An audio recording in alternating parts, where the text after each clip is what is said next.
Good evening, ABR Market Watch viewers, wrapping up a day brimming with global and domestic market events. Two key takeaways that caught our attention: Indian equities staged a comeback today, buoyed by hints of an interest rate cut from the US Federal Reserve, yet, the Indian rupee weakened against the US dollar due to trade-related uncertainties.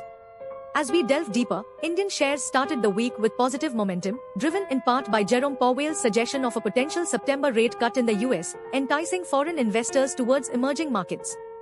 IT stocks led the charge, up 2.4%, while investors remained cautious about looming tariffs on Indian goods. Simultaneously, paper makers experienced a surge as the government imposed a minimum import price on virgin multilayered paper board. The overall market mood today can be best described as optimistic with unease, reflecting both the prospects of lower global interest rates and the concerns surrounding trade negotiations.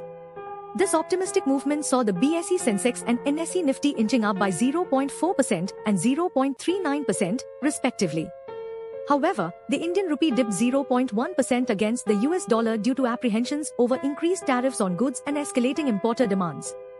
Government bonds yielded marginally more today, with the benchmark 10-year bond at 98.22 rupees.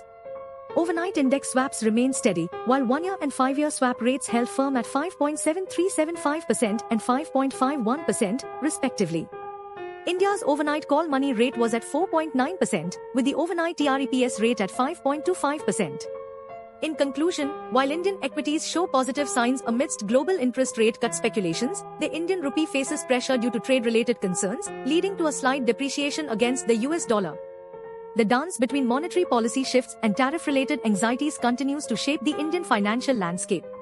Stay tuned for more insights on these developments, and remember, the market is always moving. So keep your investing strategy flexible and informed, right here with ABR Market Watch.